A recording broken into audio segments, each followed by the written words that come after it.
Hello world, hello po mga kababayan ko.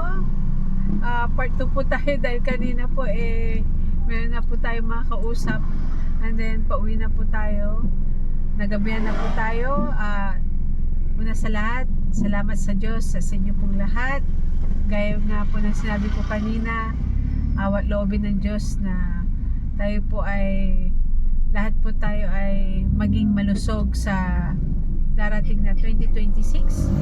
At syempre ang ating panalangin ay ang peace and unity, love, peace, unity, at tuloy lamang po ang ating buhay for a living lamang, hindi po yung pagpapayaman ng sobra-sobra, dahil syempre hindi na po tayo, mahirap na pong abutin ng langit pag ganun po. Tingnan nyo naman po yung ating gobyerno, dahil ang gulo-gulo sa totoo lang.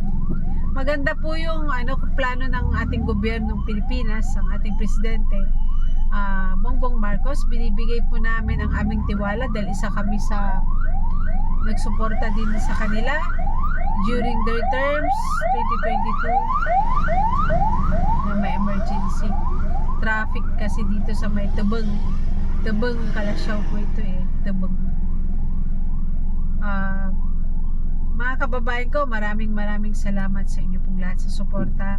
Maging bahagi po kayo, mag-comment po kayo, at marami pong bashers pa rin na nababasa ko din, pero nag-hold na po ako na shout out sa mga bashers.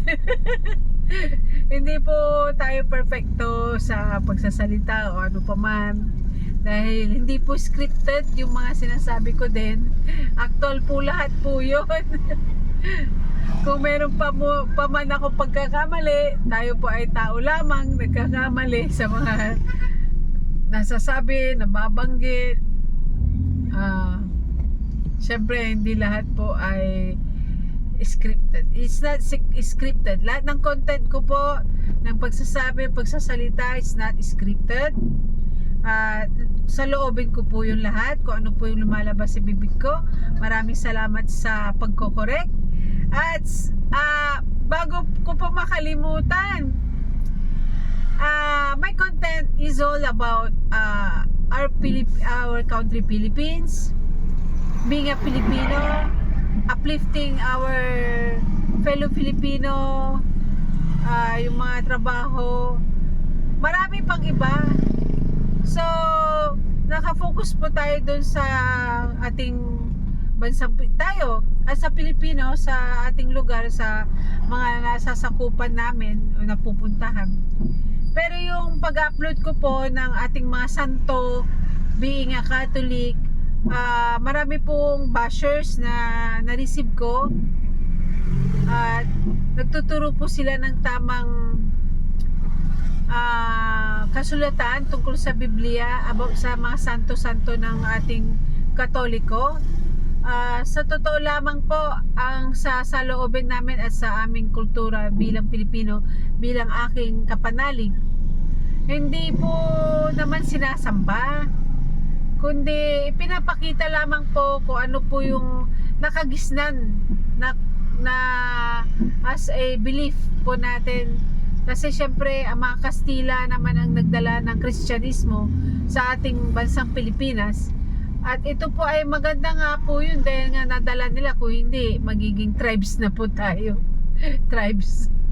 Kaya okay lang naman din po yun. So I am very thankful for the correction. We are not we're not adoring the saints. Pagpapakilala lamang po, kumbaga sa pagpapakilala, halimbawa si Mama Mary, siya po yung piniling ina ni Jesus.